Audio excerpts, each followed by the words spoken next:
అక్కడ దోణి ఎక్కినప్పుడు గాలి అణిగిపోయాను. దూరంగా ఉన్నప్పుడు,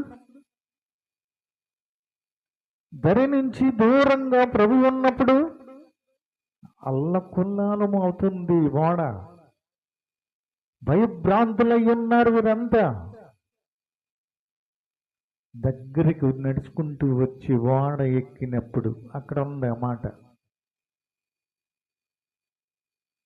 32లో, వారు దోణి ఎక్కినప్పుడు గాలి అణిగిన అంతటే దోణిలోనున్న వారు వచ్చి, నువ్వు నిజముగా దేవుని కుమారుడు అని చెప్పి ఆయనకు నొక్కిరి. దేవుడు ఎప్పుడు సమీపముగానే ఉంటాడు, దూరంగా ఉండడన్న విషయాన్ని పౌలు నొక్కి చెప్తూ ఉన్నాడు. మునుపటి వలె తండ్రి కనపడకుండా దూరంగా ఉన్నటువంటి వ్యక్తిలాగా కాదు, కుమారుడైనటువంటి వాడు ఆయన సమీపంలోనికి వచ్చాడు.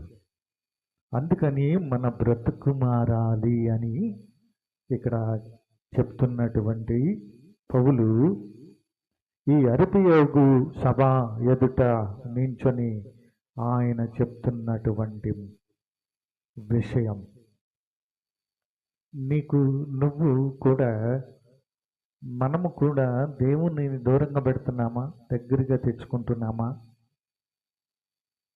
ఏమండి, మనము ఎక్కడ పెట్టుకుంటున్నాం? దావీదు చెప్పినట్లుగా, నేను దూరంగా నీకు ఉన్నప్పుడు, అది ఎంత దూరంగా ఉన్నాను అని అంటే 30వ కీర్తన 3వ వచనం, పాతాళములో నుండి నా ప్రాణము లేవదీసితివి, నేను గోతులోని దిగకుండా నీవు నన్ను బ్రతికించితివి. దేవుడు గనక దూరంగా ఉంటే ఏమవుతుంది? గోతులోనికి వెళ్ళాల్సి వస్తూ ఉంది, పాతాళములోనికి వెళ్ళాల్సిన అవసరం, అలాంటి పరిస్థితి వస్తూ ఉంది. అయితే నన్ను బ్రతికించింది ఎవరు? దేవుడు మొర్రపెట్టగా ఆయన బ్రతికించినట్లుగా ఇక్కడ దావీదు కూడా ఈ మాటను గుర్తు చేస్తూ ఉన్నాడు. మనం ఎవరి యందు బ్రతకాలి? సమీపం వాసి దగ్గర బ్రతకాలి.